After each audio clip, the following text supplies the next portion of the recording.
Bem-vindos a mais uma aula de Ciências e Covid-19. E o assunto hoje é complicações neurológicas do Covid-19. E nós convidamos Fernando Morgadinho Santos Coelho, que é professor livre-docente do Departamento de Neurologia e Neurociências da Unifesp. Muito obrigado por aceitar esse convite, Fernando. Fique à vontade para apresentar. Obrigado pelo convite, é um prazer estar falando para vocês. Hoje a gente vai falar um pouquinho sobre as complicações neurológicas, a introdução, as complicações periféricas, as centrais, as complicações neuromusculares. Vamos terminar a aula falando um pouquinho das complicações em relação ao sono, à pandemia e à quarentena. Então, a ideia inicial é primeiro mostrar para os senhores que a gente tem, em 4 meses de estudo, um pool de 7.000 artigos sobre o Covid-19. Nunca na história uma doença foi tão estudada em tão pouco tempo. Mesmo com essa quantidade enorme de artigos, a gente vai reparar que o nível de evidência deles não são altos. Se você for olhar esse artigo que está na nossa tela aqui, você vai ver que se for espremer bastante a laranja da ciência na neurologia, por exemplo, vai sair pouco suco, vai ter muito bagaço. Ou seja, a gente tem bastante descrição, bastantes ideias, mas em comprovação científica a gente tem muito pouco. Isso vai se repercutir, vai se refletir nas outras áreas também. Afinal de contas, pouco tempo se teve para a gente chegar a conclusões muito sólidas. Muito se pensa, muito se questiona, mas na verdade pouco se sabe. E a gente vai começar a nossa conversa com esse artigo que talvez seja o que mais chamou a atenção da parte neurológica, que é justamente como é que esse vírus tem uma ação no sistema nervoso central. E a primeira pergunta que a gente se faz quando estuda isso é qual que é o nível onde é que ele está disseminado. A gente vai ver que existe uma possibilidade, uma disseminação que ela é hematogênica, uma disseminação que ela é retrógrada, a gente vai detalhar isso mais para frente, e uma disseminação que vem via bulbo olfatório. Então, reparem que são 3 possibilidades de acesso desse vírus ao sistema nervoso central. Temos que lembrar que essa penetração do sistema nervoso central pode impactar muito negativamente nesses pacientes. Então, conhecer bem o mecanismo de ação para tratar e bloquear essa invasão vai ser fundamental para a gente ter o melhor tratamento desses pacientes de um modo geral. Tem que lembrar que a Covid-19 está muito relacionado com um quadro respiratório grave. E nessa teoria da invasão do sistema nervoso central pelo coronavírus, a gente vai ter impacto direto nesse grupo de sintomas dos pacientes com quadro respiratório. A teoria que a gente tem em relação à invasão do coronavírus no sistema nervoso central via bulbo olfatório se dá justamente pela penetração ou a colonização a nível de olfato da mucosa nasal, a passagem desse vírus pela placa crivosa, a invasão do bulbo olfatório, a gente vai ver que isso leva à parte da anosmia, dificuldade de paladar também. Você vai ter uma alteração que vai ascender, esse vírus vai ascender pelo bulbo olfatório, pelas vias olfatórias, pelo rinencéfalo e vai chegar no tronco cerebral. No tronco cerebral, a teoria é que ele invada o sistema de controle autonômico, contribuindo para o quadro de insuficiência respiratória e falha do comando de ventilação. Então, repare que eu vou ter uma penetração do sistema nervoso central e diretamente uma influência, um impacto a nível do controle respiratório. O que poderia explicar, por exemplo, você ter pacientes que estão muito hipoxêmicos e têm pouca sintomatologia, ou aqueles pacientes que rapidamente evoluem com a insuficiência respiratória, mesmo sem muita lesão pulmonar. Então, olhando esse quadro, eu já imagino que eu posso sim ter um impacto importante desse vírus no comando respiratório, contribuindo para a evolução desfavorável de alguns pacientes. Quando eu olho especificamente, comparando quais são as vias de entrada do sistema nervoso central em relação ao coronavírus, algumas dúvidas vêm à nossa cabeça. Afinal de contas, uma alteração neurológica primária do centro respiratório levaria a um quadro de apneia e não a um quadro de dificuldade de você perceber a hipóxia. O que a gente pode interpretar e transcender em relação a essa informação é que essa doença é complexa. Eu não estou imaginando uma alteração pura do coronavírus a nível de sistema a nível autonômico, mas sim um complexo de ações que podem levar, sim, a uma alteração respiratória por conta de envolvimento nervoso central. Tem que imaginar que essa colonização do epitélio nasal ela vai ser muito importante, lembrando que eu posso ter a invasão do vírus pela conjuntiva e também pela mucosa oral. Então, parece, em teoria, que a invasão pelo epitélio nasal pode levar a um quadro mais precoce, mais grave de alteração desse controle autonômico, com um quadro mais desfavorável. Então, é importante a gente imaginar que há vias diferentes e que essas vias de contaminação podem interferir diretamente na evolução desses pacientes, ora mais graves, ora menos graves, do paciente, então, que tem o Covid-19. A ação desse vírus pode mexer no comando, pode mexer nos mecanorreceptores e nos quimiorreceptores dessa via, tendo, então, uma ação global de prejuízo a nível ventilatório. Quando eu olho especificamente esse quadro e esse artigo, eu vejo que a gente tem que ir um pouquinho mais além do que só a fase aguda. A gente sabe que existem alguns vírus que eles são latentes do sistema nervoso central. O herpes é um exemplo. A paralisia de Bell, a paralisia facial, grande parte da teoria em relação à paralisia de Bell fala a favor de uma reativação de um herpes que está ali latente. E a pergunta que a gente se faz é, em pacientes que são sobreviventes de um quadro grave, aqueles de um quadro menos grave, ou até aqueles pacientes que são assintomáticos, quanto de função mitocondrial, de alteração de protease, de metabolismo lipídico, de estresse, vai ficar permanentemente alterado, pensando em médio a longo prazo de uma alteração a nível do sistema nervoso central pelo coronavírus. Essa interrogação a gente se faz mexendo no envelhecimento e na precocidade de algumas doenças degenerativas, como o Parkinson, e possivelmente até o Alzheimer, no futuro, se isso se confirmar, se essa teoria realmente for confirmada. Quando eu olho especificamente a ação do vírus para penetrar no sistema nervoso central, eu estou falando para vocês, e os senhores sabem bem, da ação do receptor de enzima conversora de angiotensina 2.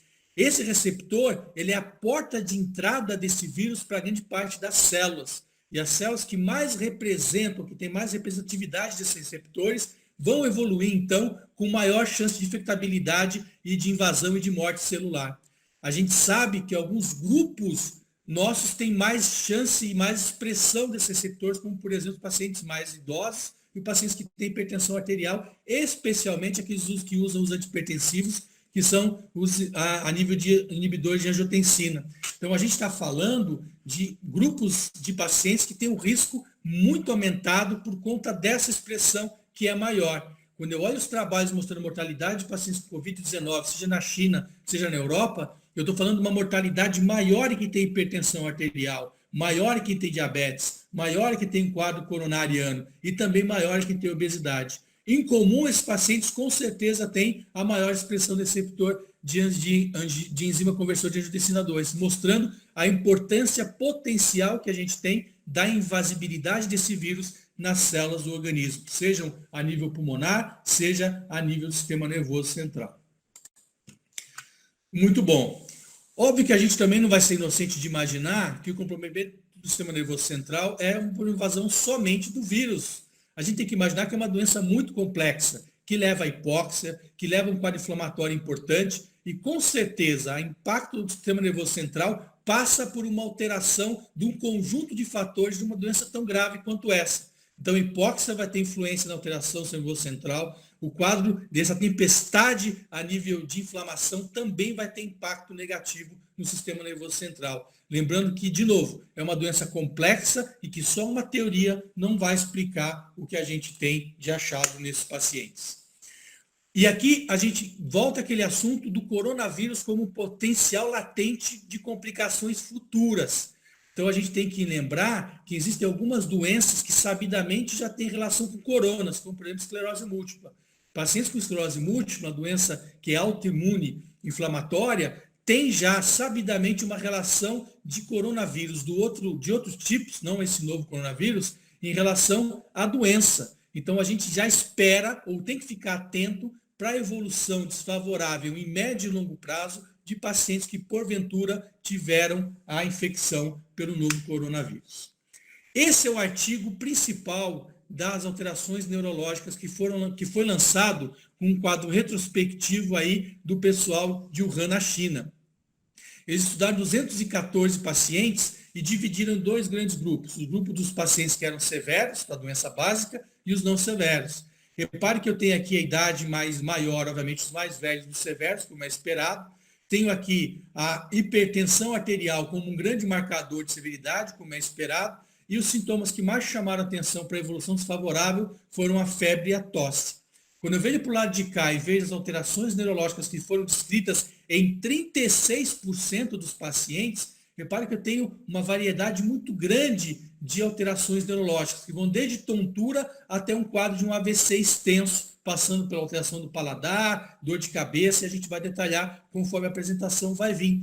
E reparem que eu tenho, na verdade, dois fatores ou alterações neurológicas que são importantes em relação a essa diferença. Os pacientes mais severos tiveram mais alteração de consciência, isso foi um achado importante no artigo, assim como os mais severos tiveram também uma alteração muscular, mostrando que apesar de terem muitas alterações neurológicas, nesse grupo de pacientes, consciência e alteração muscular foram o que marcaram a diferença entre os mais severos e os menos severos.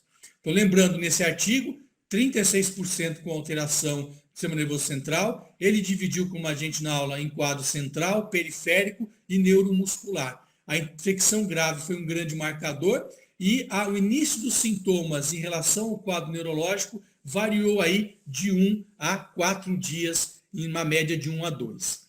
Aqui do lado à direita, esse quadro mostra os marcadores que a gente tem tradicionais de gravidade da doença, a nível de contagem de leucócitos, reações ou proteínas de inflamação, marcadores como a proteína C reativa, o dedímero, enfim, alterações do CPK. O que chamou a atenção é que eu não tive, em relação à parte de quadro neurológico, nenhuma diferença do marcador em relação a achados neurológicos. Embora os marcadores foram importantes para a gente caracterizar severidade e não severidade, evolução favorável ou não favorável, quando eu olho os sinais e sintomas neurológicos dos pacientes, esses marcadores eles não são importantes para a gente caracterizar ou direcionar para um quadro neurológico. Ou seja, a gente ainda não tem biomarcador em uso prático para direcionar. Esse paciente vai ter um quadro neurológico, esse paciente não vai ter um quadro neurológico.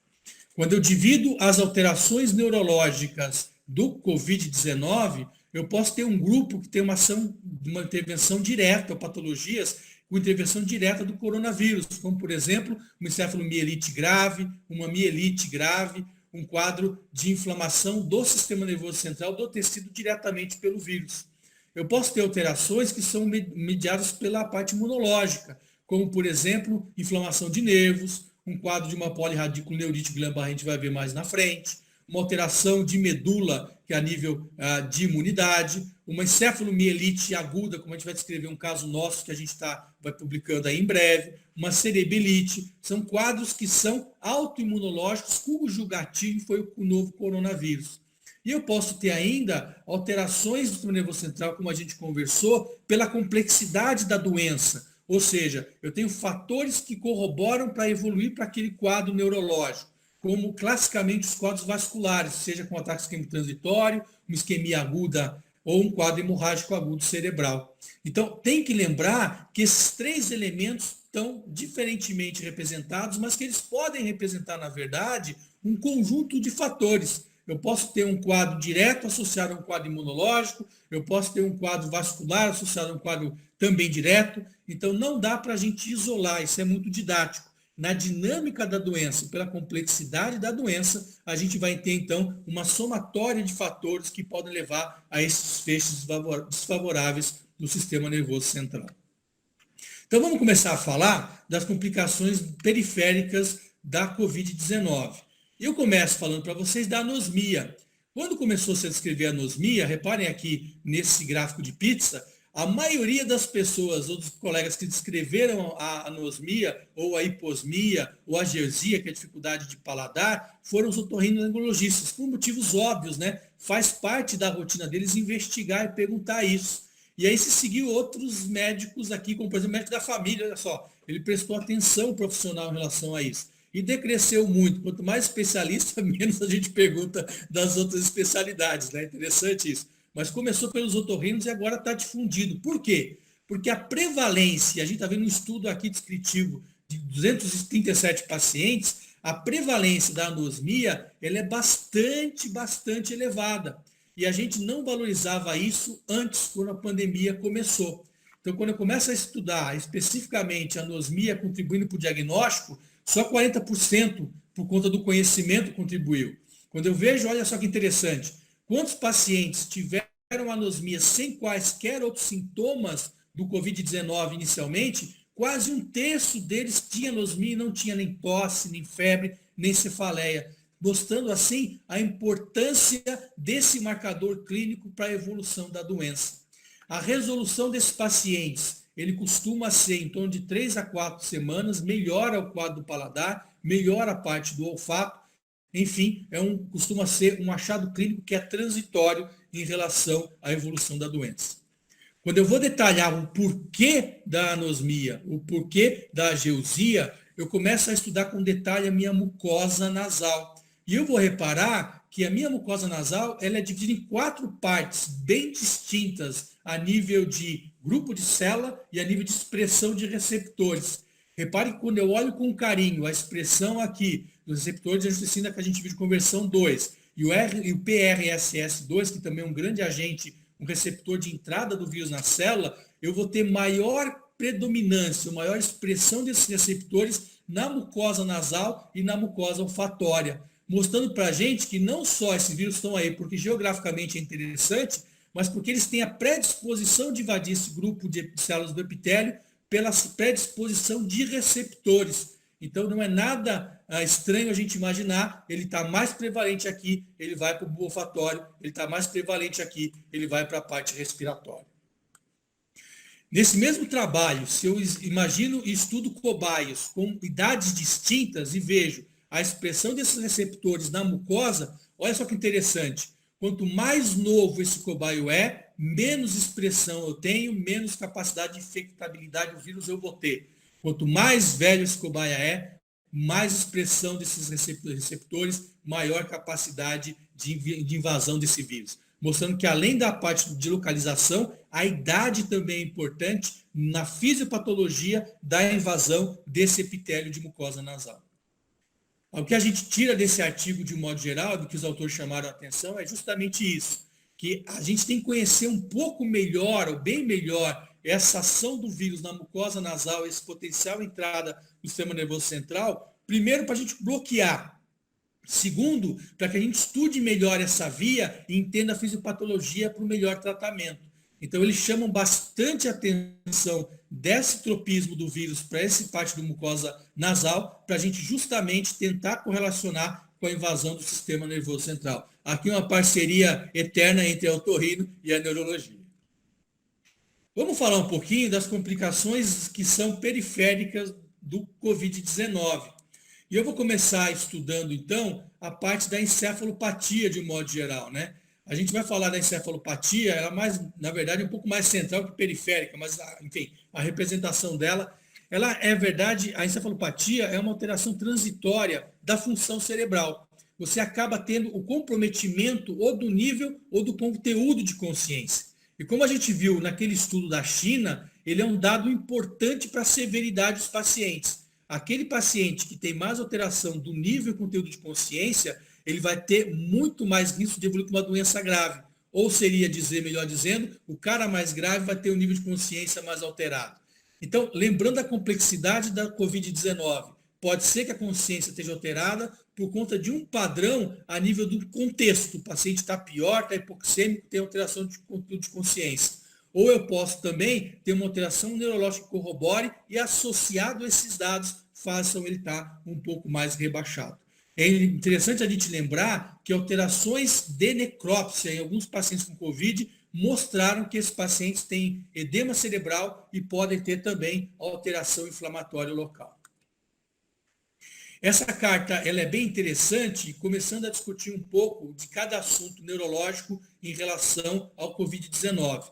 Então, a gente sabe, já viu, que a dor de cabeça ela é muito prevalente nos pacientes que têm Covid-19 com sintomas iniciais, inclusive.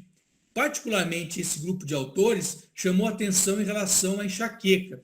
E o que ele chamou atenção? Ele chamou atenção, na Itália, ele trata um grupo muito grande de pacientes com imunomoduladores, que hoje são usados para o tratamento preventivo da enxaqueca, e normalmente eles são injetáveis. E esse paciente aí tem que diretamente ir para um centro para fazer esse tratamento. O que ele chamou a atenção é que, apesar de toda a população estar restrita a casa com quarentena na Itália, a totalidade desses pacientes foram para o centro tomar a medicação devido ao benefício que essa medicação traz em relação à enxaqueca. Então, ele chamou a atenção que, apesar da quarentena, e puxando a sardinha para a dificuldade dos pacientes com outras doenças serem tratados, esse grupo também foi direcionado e acabou sendo tratado de maneira uniforme e íntegra. Quando eu olho especificamente esse outro grupo, falando também da enxaqueca crônica, eles tiveram obrigatoriamente que mudar os protocolos de atendimento por conta da quarentena direcionada para o coronavírus. Também é um grupo italiano que fazia um acompanhamento aí trimestral dos pacientes e que, por conta da pandemia, grande parte deles não podia ser atendido. O que eles fizeram? Eles modificaram o esquema de atendimento, começaram a ter sessões semanais mais próximas de contato e com um contato que era à distância, ou por telefone, ou a nível de teleconferência, para você fazer o acompanhamento desses pacientes. Então é interessante você imaginar que o mundo todo se mobiliza para mudar a nossa conduta de acompanhamento regular dos pacientes, nesse caso particularmente a enxaqueca, por conta da necessidade e da pandemia. Quando eu olho especificamente outra doença prevalente neurológica, que é a doença de Parkinson, esses autores mostraram para a gente que a expectativa era muito grande em relação ao Parkinson, em relação ao coronavírus, por conta da história da gripe espanhola. Lembrando que o H1N1 teve um tropismo no início do século passado muito grande pelos gânglios da base. E houve muitos pacientes que evoluíram com quadro de encefalite letárgica e com parkinsonismo pós-encefálico. Isso não foi visto até agora na pandemia do coronavírus. O que a gente sabe hoje é que esses pacientes com Parkinson, apesar da idade avançada ser um risco de mortalidade, eles ainda não têm maior risco do que a população da mesma idade, mostrando então que são pacientes de investimento igual quando você fala em tratamento da fase aguda do coronavírus. Só chamando a atenção que é sabido que na doença de Parkinson eu também tenho anosmia, eu também tenho alteração do paladar. A teoria aqui não é bem viral, embora também haja, mas sim uma alteração da 5-alfa-sinucleína com uma migração do intestino via vago para tronco cerebral, substância nigra e bulbo olfatório. Então, o mecanismo de ação é diferente, mas parte dos sintomas dos parkinsonianos passam pela anosmia e alteração a nível de paladar. Quando eu olho agora para o grupo de pacientes com demência, a gente vai ver que esse grupo de pacientes ele é muito prevalente. Esse artigo ele é muito interessante porque ele aborda especificidades do paciente com demência. O que acontece com um paciente ou uma pessoa durante a quarentena? Tem que ficar isolado. Particularmente os idosos. Os idosos ficam longe das crianças e dos pais das crianças. Quando eu tenho isolamento social, eu vou ter que necessariamente de ter a tecnologia me ajudando para evitar isso. Os pacientes com mais idade têm dificuldade. Os pacientes com demência têm impossibilidade, muitas vezes, de ter acesso a essas tecnologias. O que acontece? Eles ficam cada vez mais isolados, uma piora social e uma piora da doença. O que a gente tem que imaginar é que a telecomunicação ela é importante, mas o suporte dessa população ela é fundamental para que você evite o abandono, para que você evite a evolução da doença com o isolamento social. Então, você tem que abordar essa população muito especificamente e tomar cuidado com eles para que você não potencialize aí a doença pelo isolamento social. Então, lembrando que o coronavírus pode ter uma ação direta dando uma encefalite, ele tem um tropismo pelo sistema nervoso central, como outros vírus, como o herpes, por exemplo, a varicela, como o dengue pode ter também, como a própria chikungunya, o zika. Então tem que lembrar que esses últimos retrovírus, como a gente conversou, tem o tropismo do sistema nervoso central aí. Lembrar que a encefalite, ela vai evoluir com febre, dor de cabeça, parte dos pacientes pode ter convulsão, alteração de nível e conteúdo de consciência, isso é importante. 2 casos ilustram bem isso aqui. Um paciente de Wuhan de 56 anos, né, foi internado com um quadro de alteração de consciência agudo e se isolou no líquido cefalorraquidiano um quadro ou o coronavírus, com lesão cerebral. O outro caso, um japonês de 24 anos, onde você teve também a comprovação a nível de PCR no líquor desse paciente, um líquor muito pouco inflamado e cuja ressonância mostrou lesões difusas, caracterizando assim um padrão de encefalite, uma ação direta, de novo, não só direta, mas com outros colaborativos em relação ao coronavírus. Quando eu começo a piorar, especificamente uma encefalite mais grave, fazendo uma encefalopatia necrotizante hemorrágica aguda, com um padrão de muito pior prognóstico e muito mais lesão, com hemorragia associada, eu tenho também casos na literatura descrito com uma lesão importante cerebral, uma hemorragia importante. Esse caso, particularmente, foi de uma aeromoça que evoluiu com uma hemorragia importante bilateral do sistema nervoso central, caracterizando a presença do coronavírus. Chamando a atenção que essas encefalites graves não dá para você só culpar o vírus, mas sim o vírus somado a um quadro inflamatório de uma tempestade aí de citocina que pode potencializar e piorar muito a doença.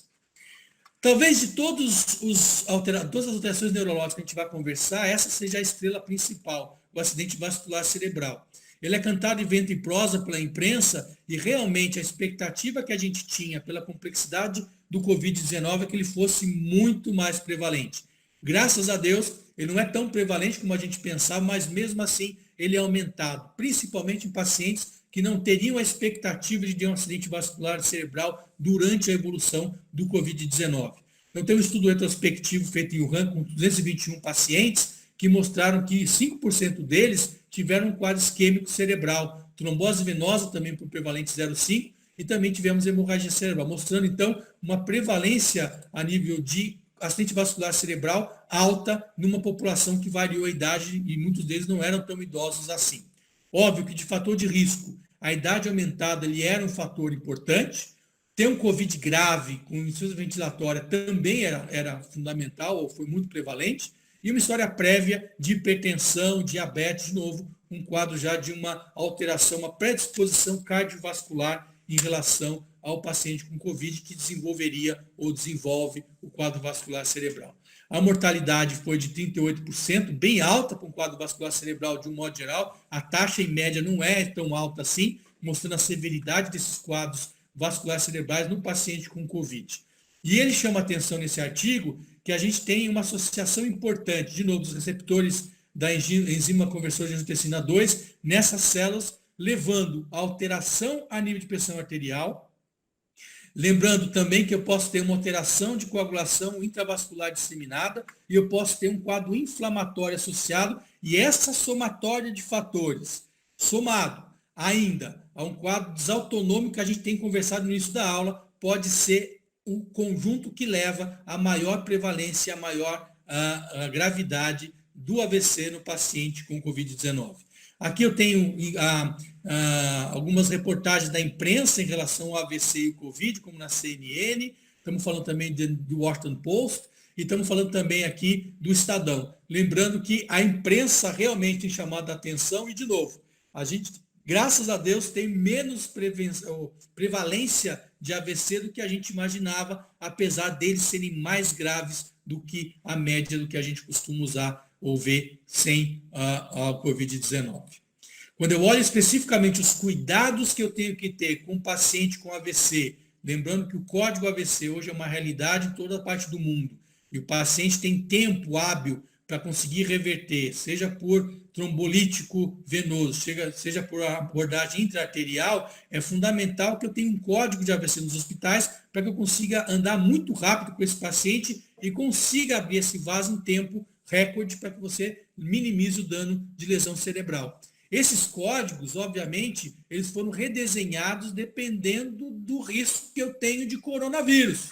Então, se eu tiver qualquer paciente com risco de ter ou estar infectado com coronavírus com quadro vascular cerebral, esse protocolo tem que ter modificação para proteção da equipe, para que a gente não tenha a contaminação de toda a equipe.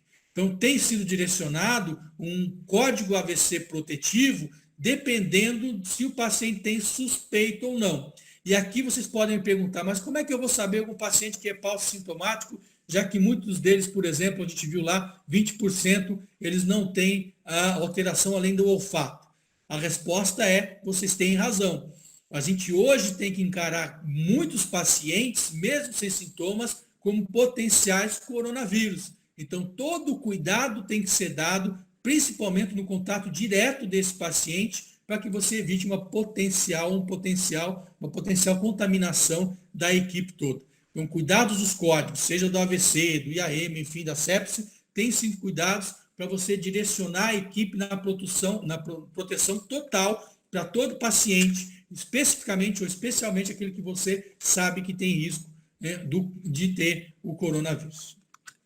Aqui é um exemplo de uma encefalomielite necrotizante aguda. Repare que eu tenho uma lesão bilateral aqui na região profunda, perto do tálamo. Você tem uma alteração dos vasos e um quadro aqui mostrando, então, a obstrução, um quadro grave, bilateral, profundo cerebral. Quando eu olho especificamente aquele trabalho de Wuhan, que a gente viu 221 pacientes, eu tenho vários tipos de AVC que aconteceram, de pequenos vasos, de grandes vasos, cardioembólico. Repare que é uma heterogeneidade de padrões de AVC. Eu me atrevo a dizer que esses AVCs, na verdade, eles foram potencializados na situação do Covid-19.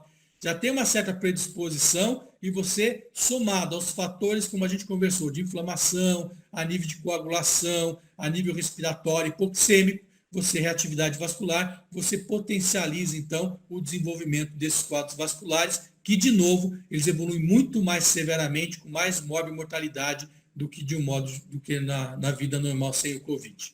Os achados laboratoriais, obviamente, de marcação, de inflamação, de coagulação, como o dedímero, estão muito aumentados no grupo com Covid, né? Então, a ideia que a gente tem é que esses AVCs, eles realmente têm fatores muito mais graves, sejam de coagulação, sejam inflamatórios, quando comparados com aqueles que não têm o Covid. E aqui exemplos dessa amostra, AVCs extensos, né, mostrando o comprometimento do Covid aqui pulmonar do outro lado, mais corticais, enfim, uma heterogeneidade grande de quadros vasculares, não sendo um padrão único os AVCs que o paciente com Covid desenvolve, mas sim um pupurri de tipos de AVC com maior severidade. Quando a gente olha especificamente como é que a gente aborda a emergência em relação ao AVC, eu estava conversando com o senhor um pouco antes, a gente está vendo, na verdade, que existem algumas alterações que a gente acreditava que iam acontecer e que não se confirmaram em questão de prevalência. A gente sabe que o AVC, então, por conta do aumento da coagulabilidade, você aumenta o risco de lesão cardíaca pelo vírus. Então, eu aumento o risco de fazer um quadro tromboembólico. Eu tenho mais alteração a nível de embolia por lesão cardíaca desse vírus ou disfunção cardíaca por uma miocardite que o vírus pode dar. Potencializa o AVC embólico, por exemplo. Quando eu olho especificamente a ação dos receptores de angiotensina 2, também, de novo, potencializando aqueles pacientes que têm maior risco como hipertensão, talvez uma ação direta do endotélio, isso é possível se a gente começar a imaginar o potencial e a gravidade do Covid-19. E lembrar que a gente tem outros vírus que já demonstraram esse topismo, né? E essa predisposição em relação à alteração do sistema nervoso central. Quando eu olho especificamente como é que anda a sala de emergência de neurologia ao redor do mundo, eu vou ver que a gente tinha uma expectativa grande de AVC, enorme, que não se concretizou. A gente tem hoje menos AVC do que a gente esperava. Eles são mais graves, é verdade. O que acontece, na verdade, é que a gente tem um outro problema. Pacientes que não têm Covid, que têm doenças neurológicas, eles estão demorando para vir procurar serviço médico, por medo de procurar hospital e se contaminar. Então, eu tenho história verídica nossa de pacientes que a gente atendeu, com 2 dias de história de déficit motor, com quadrimetástase cerebral, sabidamente oncológico, e que não procurou serviço médico porque estava com medo de vir. Pacientes com AVC agudo, que não chegam em tempo de janela e tratar por conta de medo de contaminação. Então, reparem que a epidemia tem o dano colateral, que não é só pelo Covid-19, mas sim pela demora e complicações, seja no quadro neurológico, seja de outras doenças, em relação à evolução dos sintomas e à procura de ajuda. Quando eu falo agora das complicações neurológicas neuromusculares, eu vou lembrar daquele artigo original de Wuhan, que mostrou para a gente que a alteração a nível muscular, ele era um marcador de severidade da doença. Lembra que a gente conversou? Nível de consciência e alteração a nível muscular. Então, a miopatia, uma alteração muscular, ela pode estar associada ao Covid-19. Tem que lembrar que existem outros retovírus que dão alteração muscular. O HIV, por exemplo, sabidamente, ele dá alteração muscular. Isso foi escrito pelo professor Alain Gabay, que foi um docente nosso aqui na Escola Paulista de Medicina. Então, a ideia é que esse vírus pode ter uma ação direta. Outra explicação, e também saído um pouco só da ação direta do vírus, é que esses pacientes ficam em terapia intensiva, ficam muito tempo internados e podem ter ação de lesão muscular por conta de drogas, etc. Então, de novo, não dá para a gente julgar só uma alteração direta do vírus, até porque não tem descrição de achado do vírus em biópsia muscular direta, mas sim indiretamente com uma ação direta do vírus e complexa da doença. Uma doença neuromuscular que tem sido levantada na literatura é o Guillain-Barré. O Guillain-Barré é uma polirradiculoneurite, né? A gente sabe que é uma doença imunológica que pega raiz e nervos periféricos. E ele estava muito em voga, por exemplo, na época da pandemia aqui, da epidemia do Zika vírus no Brasil. E a gente sabe que esses retrovírus podem desencadear um quadro inflamatório, e esse quadro inflamatório pode desencadear um quadro autoimune direcionado para isso. Então, na literatura mundial, a gente tem visto aqui alguns relatos de pacientes com Guillain-Barré, uma série de um paciente, 2 pacientes, enfim, um conjunto de pacientes que foi relatado na literatura. Quando eu olho especificamente outras alterações neuromusculares, como, por exemplo, pacientes que têm sequela de trauma raquimedular, as sociedades se mobilizam para chamar a atenção da dificuldade de acesso dessa população, especificamente aqui com trauma raquimedular, em relação ao cuidado. E aqui, esse grupo que trata trauma raquimedular desenvolveu uns guidelines para cuidado desse paciente, tanto na fase de complicação com Covid-19, como sem a doença nesse momento de pandemia. Então, a mobilização de doentes ou de associações e entidades que tratam de pacientes com sequela, nesse caso, de alteração medular, em relação ao cuidado dos pacientes.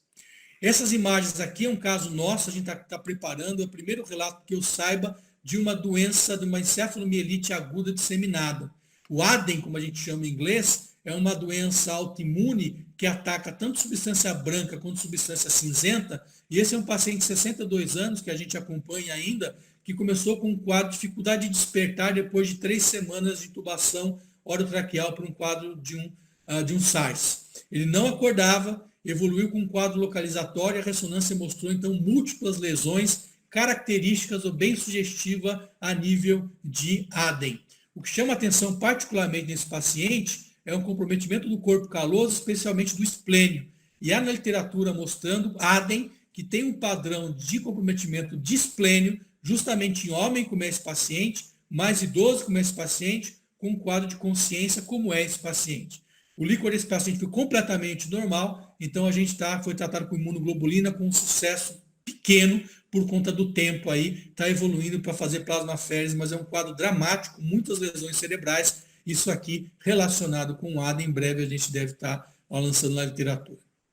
Para terminar essa apresentação, eu queria falar um pouquinho das complicações do sono, afinal é a minha linha de maior interesse de estudo, né? A gente sabe que a pandemia leva ao isolamento social. O que acontece quando a gente está isolado socialmente? Em relação ao sono, gente, muita coisa.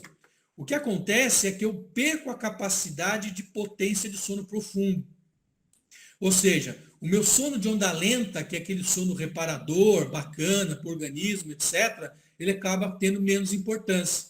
E por que isso se dá? Porque eu tenho alterações de complexo GABA, de receptor GABA, seja por ação de neuroesteroides, por alterações endógenas do próprio receptor e também por um padrão adrenérgico e de corticoide que mescla e inibe parcialmente a ação do GABA, fazendo com que eu tenha menos potência do sono profundo, mostrando para a gente que o sono ele é muito prejudicado, não só a nível de percepção do paciente, a nível de exame do paciente, mas sim do mecanismo fisiopatológico do sono. E o que pior ainda ocorre no isolamento social é que quando eu vejo esse artigo, eu estou isolado, eu pioro o meu sono, eu tenho privação de sono, eu tenho uma tendência a um pior isolamento, eu tendo a ficar mais solitário e me isolar. Então é um ciclo vicioso, eu ficar sozinho, eu dormir mal, eu tendo a ficar mais sozinho, eu durmo pior, fazendo com que esse paciente, então, tenha uma perpetuação dessa solidão, desse isolamento e dessa dificuldade a nível de sono. Óbvio que nem tudo é negativo nessa pandemia. Eu melhorei a minha tecnologia, eu consigo hoje fazer teleconsultas mais do que antes, toda a parte legal direciona para liberar. A gente demorou no Brasil 10 anos para liberar coisa que a gente liberou em 2 meses aqui com a teleconsulta, por exemplo. Eu consigo controlar melhor as infecções à distância, eu consigo treinar melhor a minha equipe, enfim, rastreio mais os dados, os contatos. Isso trouxe um benefício, porque nem tudo é negativo quando você tem uma tragédia dessa. Mas quando eu aumento o uso da internet, senhores e senhoras, não tem dúvida que algumas coisas negativas vão vir. Então, por exemplo, a dependência de internet. Quando eu imagino aqueles adolescentes que ficam na internet, se puderem, 24/7, na pandemia vão ficar 24/7. Então, a dependência da internet é um fator que pode ser crucial para a piora do sono desse paciente, seja pela ação direta dessa dependência, seja por uma ação indireta em relação à luz azul. Vamos lembrar que a melatonina, que tem papel chave no ritmo circadiano, ela é inibida na sua liberação com a luz azul. O que é a luz azul? É uma onda de comprimento muito curta e que está muito presente nos devices, nos aparelhos, seja nos celulares, seja nos tablets, seja nos computadores. Então, o uso excessivo desses aparelhos, somado a uma dependência de game, leva, então, a menor liberação de melatonina e piora da qualidade do sono. É fundamental entender que a rotina desses pacientes tem que ser mantida e o uso desses aparelhos depois das 9 da noite, ele realmente pode ser prejudicial. Quando eu olho especificamente para o sono e uma ação do novo coronavírus, eu posso ter uma ação a nível de fisiopatologia do sono. Eu tenho aqui links importantes do quadro inflamatório, interleucina 1, por exemplo, especificamente a Ang2, com marcadores genéticos do sono, como a PER1, como o bemol 1. Então, reparem que eu tenho relação e tenho plasticidade de inflamação impactando em genes que têm controle a nível de ritmo circadiano. Então, não é surpresa, por exemplo, quando eu pego artigos mostrando que pacientes que têm um quadro de SARS, um quadro de angústia respiratória prolongada, independente de ser o Covid-19 ou não, eles saem com alteração de ritmo, às vezes, muito tempo depois da saída da UTI. É o que a gente espera que possa ocorrer nos pacientes que foram entubados e ventilados com Covid-19. Quando eu olho agora artigos específicos do sono do grupo de Wuhan, lá na China, eu vejo que quando eu tenho um paciente que tem um controle bacana pessoal, ele tem menos ansiedade e menos depressão, a qualidade do sono é melhor. Agora, se eu tenho um paciente que ele tem bastante depressão, isolamento social, reparem que a relação da qualidade do sono, ela se faz, ou seja, quanto menos suporte eu tenho, quanto mais ansiedade eu tenho, pior qualidade do sono eu vou ter. Esse artigo, que é um desdobramento do outro que eu falei com vocês, eu achei ele bem interessante, que ele fez o seguinte: ele colocou nessa equação não só ansiedade, não só suporte pessoal, mas a parte financeira. O que eles viram? Se o camarada está isolado, está trabalhando, está fora da família, etc., tem ansiedade ou depressão, suporte ou não, isso é importante. Mas se ele tiver uma recompensa financeira, isso melhora a qualidade do sono. Mostrando que apesar de quarentena, a gente não dissociou a parte da vida pós-quarentena, ou seja, a parte financeira, ela realmente interfere na qualidade do sono. Lembrando que parte dos pacientes vai evoluir com um quadro grave de SARS, como a gente conversou. Esses pacientes vão precisar de uma intubação prolongada. A gente sabe, como falei para vocês, desse artigo que mostra, independente de ser Covid-19 ou não, quem trata um quadro agudo respiratório grave, depois de um tempo ventilando, vai sair com alteração de ritmo circadiano. Então, o cuidado e o ajuste do sono desses pacientes é importante. Chama a atenção dos senhores para esse artigo do urso, porque tem urso no Covid-19. A resposta é porque todo mundo que vê um urso hibernando acha que o cara está dormindo bem, e ele não está dormindo bem. A hibernação não é um sono bacana, quem discuta aqui que não é um sono. Na hibernação, os mamíferos grandes, eles não têm fase 3 e fase REM, eles ficam superficiais e eles acordam altamente privados de sono. Então, eles acordam com muito pouco sono reparador. A privação de sono desses pacientes em hibernação é muito grande. Assim como o que a gente acha em paciente que está entubado, sedado continuadamente. Esses pacientes não fazem sono profundo, eles não fazem N3, eles não fazem sono REM. E eles têm, obviamente, repercussão em quê? Na cognição. Porque o sono profundo, somente o REM, ele impacta na cognição. Se eu não tenho sono REM por várias semanas, gente, eu vou ter ação da memória, eu vou ter disfunção psicomotora, eu vou ter ação de percepção. Ou seja, quem fica muito tempo entubado paga o preço por você não ter dormido bem e não ter feito o seu turnover cerebral por conta do sono. Quando eu olho especificamente os pacientes internados em UTI, muito contribui para eles não dormirem bem. Som, barulho, luminosidade, estresse, enfim, um monte de fatores. E quando eu olho esse artigo particularmente em relação à evolução dos pacientes pós-intubação prolongada, e aqui eu não estou falando de Covid, não estou falando de pacientes sem ser Covid, imagina o Covid se tiver realmente a apresentação do sistema nervoso central, eu estou falando de alteração executiva alterada, memória alterada. Há autores que defendem até um risco maior de evoluir com doença degenerativa de memória, como demência, por exemplo. Então, temos que lembrar que é um desserviço a gente ventilar o paciente por tempo grande para o sistema nervoso central. O risco de alteração cognitiva, ele é muito grande. Agradeço a atenção de vocês e vamos bater um papo agora que a gente fica à disposição para conversar. Bom, muito obrigado, Fernando. Foi excelente a tua aula, muito interessante. E eu percebi que quando tu falaste de sono ali, tu te sente muito mais estimulado, né? Até porque esse é o assunto que tu... Bom, e aquela do urso eu achei fantástico. Poderia dizer que a gente está em quarentena com o risco de ficar com sobrepeso, né? E que nem o urso, né? Além de não dormir bem, ter o sobrepeso que nem o urso, né? Não, achei muito legal, né? Bom, podemos conversar, Podemos fazer sim. algumas Deixa eu falar, eu perguntas? tenho uma apresentação inteira sobre sono, que eu apresentei no webinar da Olha. ABN. Ela é bem extensa, ela é quase o tamanho dessa, assim, que eu puxei para não deixar fazer. Porque assim, esse do sono eu já apresentei 2 vezes, por isso também está mais fácil para mim, né? É um assunto novo Claro, e você vai claro, tateando os artigos, tá? Agora no do sono eu já sei os artigos, né, a sequência de Costa, né? Então eu posso falar sem com slide, então, certeza. porque o outro eu elaborei recente, então Não, realmente é mais à e, vontade, né?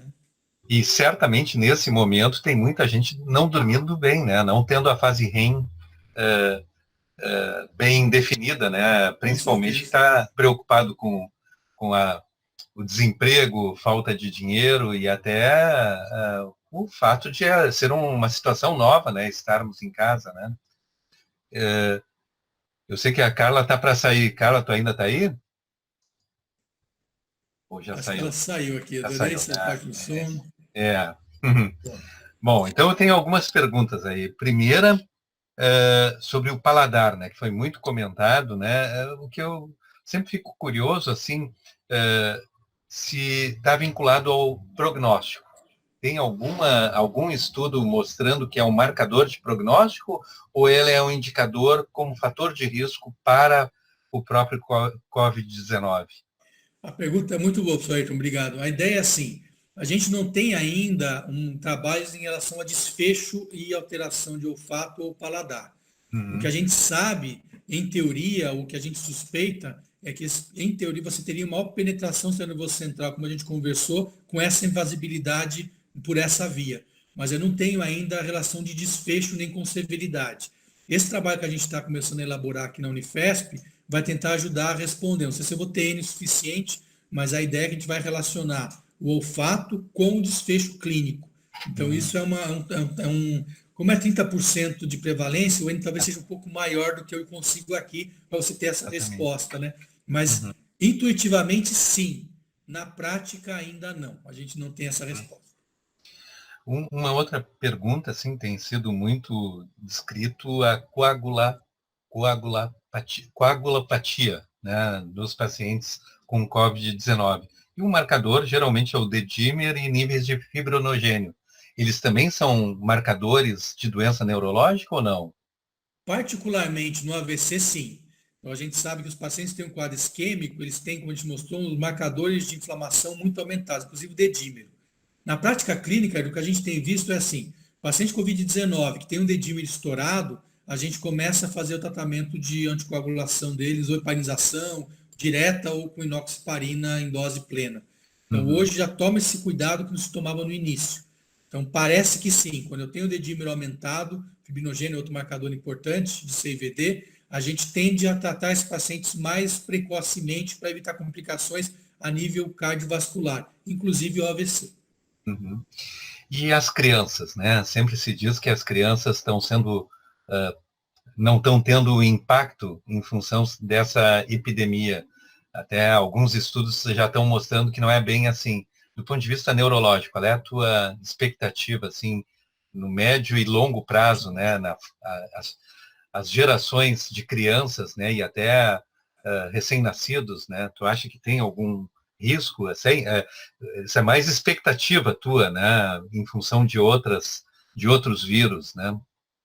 Olha, a pergunta ela é fundamental. Acho que talvez seja a pergunta mais importante do que a gente está vendo até agora. Porque se você for olhar a evolução de doenças neurológicas em relação viral, muita coisa tem se aprendido. Como eu falei do paciente da paralisia facial, o herpes sendo um grande fator. Hoje se valoriza muito varicela zoster em relação ao AVC, independente de Covid, etc. A gente sabe que o paciente que tem mais quadro vascular cerebral, ele tem maior associação com varicela, né? A arterite temporal, que é uma outra alteração inflamatória que a gente tem, também tem relação com varicela. Então, o meu medo, a minha preocupação é que esse vírus, mesmo no pós-sintomático ou no assintomático, ele ocupa um lugarzinho aqui de espera em algum local que a gente não consiga identificar esse cara. Como ele é RNA vírus, esse cara simplesmente ele vai se penetrar lá e a gente só vai ver isso ou a nível de um genoma, enfim, ou se um GWAT, alguma coisa que a gente vai ter que especificamente ir atrás. Como a gente não sabe exatamente onde ele vai ficar, talvez não seja fácil de achar. O meu medo realmente é que doenças como esclerose múltipla, que sabidamente já tem relação com esse vírus, o próprio ADEM que eu mostrei, o Guillain-Barré, ou doenças outras como Parkinson e demência, eles podem ser antecipados ou com uma maneira mais grave com a ação desse RNA que vai virar um DNA viral, vai incorporado ao nosso genoma, que é uma possibilidade. De novo, eu não sou geneticista, não tenho uma propriedade grande para falar nos detalhes, mas é um cuidado que a gente tem vendo o macro de quem cuida da parte clínica, estuda isso, como é que isso pode vir em questão de você ter outros vírus que têm esse comportamento em relação à prática clínica. Uhum. Na introdução no livro-texto Cécil sobre doenças infecto-contagiosas, comenta que a história do mundo, da humanidade, é que não leva muito em conta as doenças infecto-contagiosas. E teve até um que venceu, que teve o trabalho reconhecido no Nobel, dizendo num determinado momento que não vai ter mais doenças infecto-contagiosas. Quando, naquele período que se erradicou a varicela. E aí cita que tem várias doenças crônicas, como úlcera péptica, câncer do colo uterino, que estão relacionados a doenças infecciosas. E que depois de passar um período, acho que agora é diferente porque essa pandemia está impactando muito, mas a história da humanidade sempre desvalorizou muito as doenças infecto-contagiosas depois que passa, né? Não pensando. E é bem isso que tu está colocando, assim, eu acho que muitas doenças que se trata como tendo uma outra etiologia, provavelmente tem uma causa infecciosa, né? Eu acho que assim, são dois elementos que são importantes que o senhor chamou a atenção.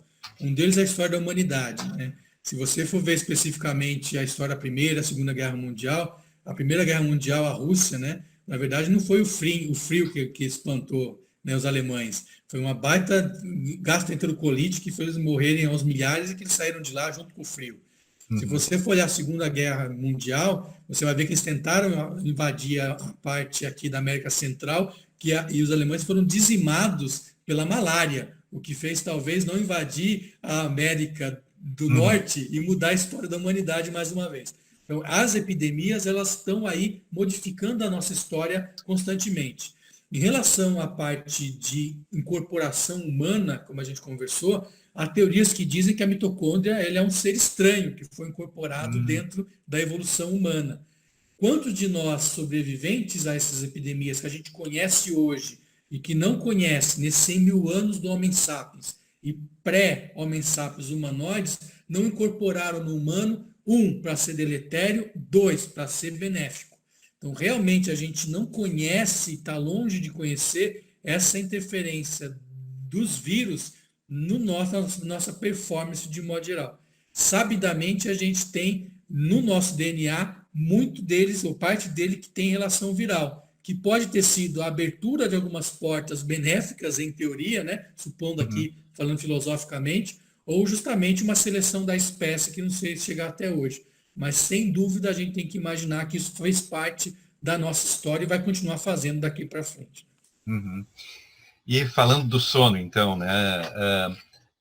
Tu achas que tem alguma relação com a miopatia, que é tão frequente no COVID-19, que tu citaste no estudo lá na China, que está associado à miopatia? Isso pode também estar associado à dificuldade em conciliar o sono de uma maneira mais profunda? A miopatia, de modo geral, especificamente a inflamatória, ela está mais relacionada a uma ação direta, pode ser autoimunológica ou pode ser ação de drogas. Óbvio que o sono não reparador, ele potencializa esse efeito. Normalmente, quando a gente vê essas miopatias com alteração enzimática grande, isso tem uma ação de lesão celular, a nível de miócito. E aí, droga pode ser inflamação e ação direta. Óbvio que o sono ruim piora tudo. Piora o vírus, piora a ação direta, piora a autoimunidade, piora a citotoxicidade de algumas drogas de um modo geral. Mas sim, eu acho que a gente tem interferência do sono, não só na parte miopática, mas na evolução da doença de um modo geral. Como a gente vê, e o pós-Covid-19 vai impactar também em relação à qualidade, né, de vida desses pacientes. Então, você perguntou do sono, era a minha pergunta aí, então. Mas eu me identifiquei muito quando você falou do vício com a internet, porque aqui em casa eu tenho 2 meninos, né? Tenho um de 9 e um de 12 agora, né? Acabou de fazer aniversário.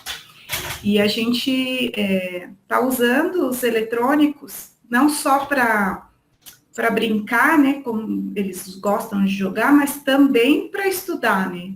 Então, é o tempo todo no eletrônico, né? E os pais também têm que dar aula, têm que gravar aula, e aí, joga mais um pouquinho que eu já vou ver. E a gente vê realmente que vai passando o dia.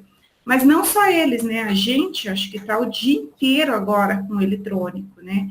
E eu tô percebendo essa dificuldade até de desligar, né? De largar a mão, de olhar o celular. A gente vê a tela brilhando, a gente já, né? Corre para ver, então, o que é. Fico imaginando que esse vai ser um campo importante de estudo mais para frente. Embora a gente já tivesse uma discussão imensa sobre isso, acho que isso vai ser intensificado depois dessa quarentena. Perfeito. Assim, como eu falei para vocês, tem a apresentação só sobre sono. O que eu abordo muito em relação a sono é o ritmo circadiano, né? A gente vê que a gente tem ritmo circadiano interno nosso, normalmente não é de 24 horas. A maioria de nós tem um ritmo que é um pouco mais que 24 horas. Para ser didático, eu explico 25 horas. Então, vamos supor que você está no seu ritmo normal e você não está com drive, que é uma palavra em alemão que chama Zeitberger, que te faz ciclar. O mais comum é o sol. É o que a gente desenvolveu aí por quase 100 mil anos, que é acordar com a luz e dormir sem a luz. De 100 anos para cá, a luz artificial mudou essa história. Então, nosso Zeitberger agora, ele é o padrão social. Eu vou acordar para dar aula, eu vou dar plantão, etc. Esse é o Zeitberger principal. Quando você está numa quarentena, que o teu padrão social ele é mais flexível, você começa a evoluir em livre curso. O que é isso? É como se fosse o cara cego que cicla 25 horas por dia. A cada dia ele vai dormir um dia mais tarde e acorda um dia mais tarde. É como você no final de semana. Você não tem atividade, você vai dormir mais tarde na sexta, acorda mais tarde no sábado, dorme mais tarde no sábado e acorda mais tarde no domingo. Na segunda-feira, tem que puxar o freio de mão e sofre porque você gostaria de dormir de novo até mais tarde, porque é o teu padrão livre curso. Então, na verdade, a quarentena traz para você menos exposição à luz, ou seja, cicla menos melatonina e faz liberar menos melatonina à noite, porque você tem os devices que estão ali na tua cara que inibem. Então, você perde o Zeitberger, que é o quadro social, de acordar cedo para trabalhar e tal, e perde esse padrão de ciclo de melatonina no modo geral. Então, você tem um padrão de ritmo, vigília, sono, que hoje é mais modernamente falado, em relação à mudança descontrole, seus pinos sociais, pinos fisiológicos estão alterados. Então, realmente, a chance de impactar, ou de dar ruim, como dizem por aí, é muito grande. Muito legal. E um assunto, até me procurou um jornalista do Estadão, que encaminhei para intensivista, mas está na pauta do dia, prioridade para indicação de UTI. Né? Do ponto de vista neurológico, que indicação para UTI? Bom, então assim, começando já desde o início, né? O paciente que começa com um quadro neurológico, logo no início dos sintomas, esse cara tende a evoluir mais grave. Não só pelo quadro neurológico, mas pelo quadro da doença. Então ele vai evoluir com mais ciência respiratória e etc. Então, o paciente que ele é com alterações neurológicas ou de outros quadros clínicos, que não só os clássicos tosse, febre, etc., ele vai evoluir pior. É isso que a gente tem visto de um modo geral. Nenhum paciente neurológico light, ele vai para UTI pela parte neurológica. O drive de demanda de intensivismo é o quadro respiratório, por ser um quadro grave e por estar associado a outras demandas, como neurológico, renal, etc., de modo geral. Então é isso, se tiver quadro neurológico associado no início, presta atenção que ele pode evoluir mal também do quadro de Covid-19, do quadro respiratório. Essa é a grande demanda. Qualquer alteração de consciência tem que ter cuidado intensivo, porque ele pode ter uma ação direta, autoimune, enfim, de relação com o Covid-19. Então, esses são os grandes marcadores neurológicos que a gente tem em questão de cuidado intensivo do doente. De um modo geral, quando tem alteração neurológica identificado, é porque deu ruim. O paciente evolui mal.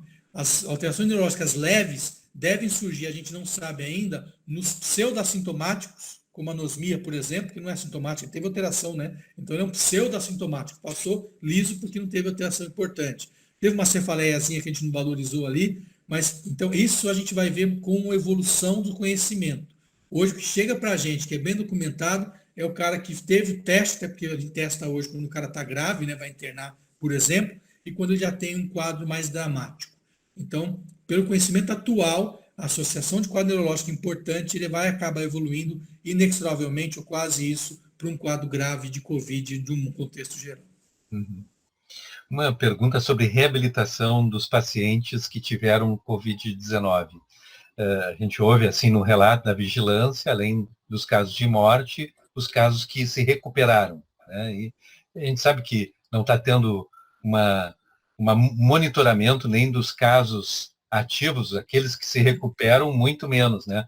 Mas, do ponto de vista neurológico, tu fica com algum receio que eles possam vir a ter a médio e longo prazo algum problema? Eu acho que sim. No curtíssimo prazo de tempo, depois de um tempo grande de UTI, eles já podem fazer uma polineuropatia do doente grave. Então, a gente sabe que o repouso, as drogas fazem com que esses nervos periféricos acabem tendo lesão. Então, ele tem dificuldade, tem parestesia, tem formigamento, tem alteração motora muitas vezes. Então, esse é o primeiro dado em relação ao cuidado desse paciente. Alteração muscular, que a gente tem chamado a atenção e não é a rotina de ser vista. Então, ele pode fazer uma miopatia, uma fraqueza depois da fase aguda de saída da UTI. E sim, acredito que o paciente em médio e longo prazo, ele tem que ser seguido. Uma suspeita que a gente tem, que pouca gente estuda, que é o trabalho nosso que a gente vai desenvolver, é justamente o quadro autonômico. Eu acho, e a gente acredita, que esse paciente já tem desautonomia por controle do Autonomic Network lá em cima, como a gente conversou, já do início. Ele sai com alteração autonômica. Então, hipotensão postural, dificuldade para levantar, capacidade de esvaziamento gástrico, diarreia, podem ser achados que hoje ninguém valoriza, que pode ser sequela da doença. Esse é um trabalho que a gente está desenvolvendo de questionário, etc., que está aí na fase. Hoje tem reunião às 8 para a gente fechar isso com o grupo.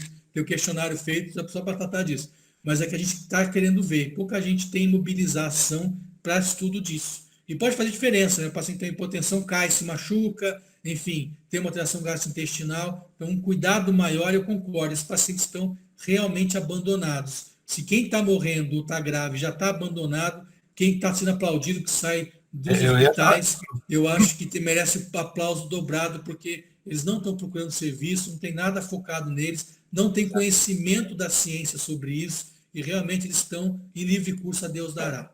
Então, vamos torcer para que eles evoluam bem. Exatamente, quer dizer, o aplauso ali é fictício, né? Porque parece que terminou, está curado, volta à vida normal e pela história natural de outras doenças infecciosas, não é assim, né? Não. Sífilis é uma delas, né? Exatamente, por exemplo. Por exemplo. A gente tem falado bastante disso, né, Ayrton, de como vão ficar essas pessoas depois de sair do hospital, né, de como o sistema de saúde vai ter que dar conta, né, desses desdobramentos da pandemia, que a gente ainda não conhece também completamente, né. Algumas coisas podem ser até de longo prazo e a gente não sabe ainda, né. O meu grande medo é o impacto a longo prazo da pandemia. A gente está tendo uma invasibilidade global desse vírus, ele vai realmente contaminar uma grande parte da população, exceto até a vacina. Quanto mais demora a vacina, mais esse cara vai estar contaminando todo mundo.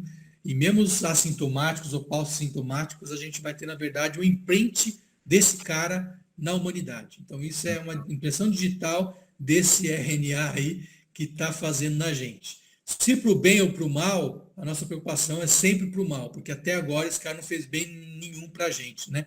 Ele é altamente agressivo, o nosso organismo é altamente intolerante a ele. Então é um vírus que realmente ele não vê na gente um hospedeiro, ou a gente não, né, não é um hospedeiro, né? Não é bem um padrão de hospedeiro que ele deveria ter, porque ele acaba com o hospedeiro, não é bom negócio para ele. Ele realmente não tem uma boa adequação no nosso organismo. Isso é ruim, é temerário em médio e longo prazo também.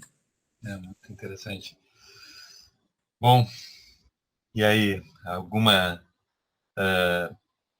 orientação? Acho que essa dica aí, de se tu tiver disponibilidade de uma aula sobre problemas do sono, né, e a relação, acho que seria bem interessante, não acha, Daniela? Ela está pronta, só questão de organizar, porque eu já pedi esse webinar. Então, depois já combinamos. Eu e o Ayrton, a gente está brincando que esse curso é vivo, né? Que a gente vai conhecendo as pessoas e vai chamando, e cada vez mais tem aspectos novos, né, para a gente discutir na pandemia, mas é impossível não chamar, né? Se a gente sabe que tem um material legal para divulgar para os alunos, fica difícil a gente se esquivar disso, né, Ayrton? Exatamente. Um assunto que a gente comentou antes do início, só queria reforçar sobre o AVC e o Covid-19, né?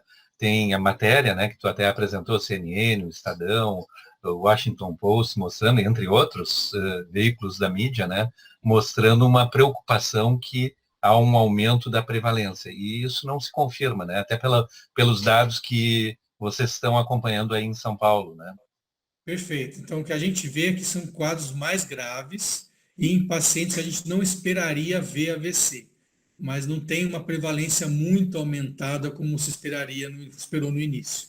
Então, é uma doença mais grave do que com pacientes sem Covid, mas a prevalência não está disparando como a gente esperava ou estava preocupado no início. Então, obviamente, paciente com quadro vascular cerebral, a gente tem que pensar em Covid hoje, em tempos de Covid, né? Independente do sintoma ou não, porque faz parte da síndrome em si, mas a gente não tem visto o aumento de prevalência e de incidência particularmente de AVC, depois que a pandemia, particularmente aqui em São Paulo, o que eu tenho de experiência, pode ser um dado amanhã que me contraria o que eu estou falando, né?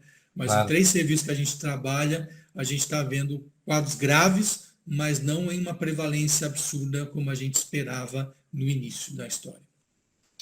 E uma coisa até, certamente a Daniela pode até contribuir, que medicamento, principalmente que é imunossupressor, pode causar mais dano num paciente com Covid-19, que é usado na rotina da prática neurológica? Essa é uma discussão muito grande. Então, com esse paciente que tem um ADEM, até que eu falei para vocês, uma discussão, o tratamento do ADEM, como é um quadro autoimune grave, é fazer uma pulsoterapia com metilprednisolona, dose imunossupressora full. A gente, com esse paciente que a gente conversou, que está preparando para publicar, ele estava saindo de 2 ou 3 infecções graves bacterianas associadas ao Covid, estava em vigência de infecção procurando foco, então a gente não conseguiu fazer o corticoide por risco de piora do quadro, e acabou fazendo imunoglobulina, ele não respondeu, e agora ele deve ir para plasmaféresis. De qualquer maneira, a ação dos corticoides ou de ação de imunossupressão importante não tem ajudado na doença, né? Então a gente tem visto alguns trabalhos, de novo, não tenho N suficiente para ficar falando, nem os trabalhos, mas não tem trazido benefício, né, Daniela, em relação a você usar sistematicamente. Você aumenta a morbimortalidade porque você pega pacientes que têm fatores outros, que são vasculares, por exemplo, e você coloca água na fervura, né?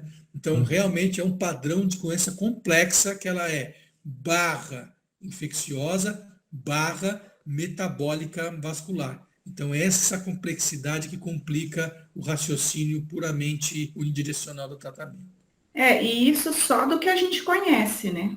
Porque a gente está tateando, né? Eu acho que a gente evoluiu, assim, muito no conhecimento sobre a doença em pouco tempo, né? Historicamente falando, mas a verdade é que é uma doença nova, né? Então, a gente está, cada dia, descobrindo uma coisa a mais, né? O que tem de relato de paciente jovem que tem sido ido para ter a ventilação artificial, mecânica, são os pacientes que têm mais sobrepeso e obesidade.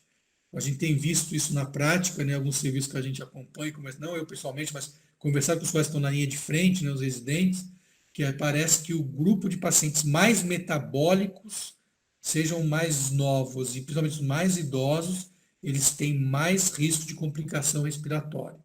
Então, óbvio que tem relação com os receptores que a gente falou, mas talvez seja alguma coisa mais implícita e mais profunda, como, por exemplo, a origem da síndrome metabólica, que a gente ainda nem conhece tanto. Talvez esse cara tenha a chave da porta, ou entre por uma porta que a gente não conheça ainda. Então, temos que estudar muito mais e pode ser que os conhecimentos ajudem a gente e outros quadros e outras doenças que são tão prevalentes no nosso meio. Né? Bom. Isso aí. Bom, muito obrigado, Fernando. Não sei se a Daniela tem mais alguma... Não, vamos deixar para a aula do sono agora. Isso aí. Não, certamente o pessoal vai gostar bastante, espero que... E se surgir alguma dúvida, a gente te encaminha, né? A gente tem um espaço para dúvidas do pessoal que assiste às aulas, né? E se houver alguma dúvida, a gente encaminha para ti, Fernando. Com certeza, é um prazer. Que eu puder ajudar, contem comigo. Acordado ou no sono, a gente está junto. Legal. Então, muito obrigada. E a gente combina depois, então, a data da próxima gravação. Obrigado, pessoal. Continuem, né, curtindo o curso aí. Obrigado, gente. Aproveitem. Até a próxima. Isso aí.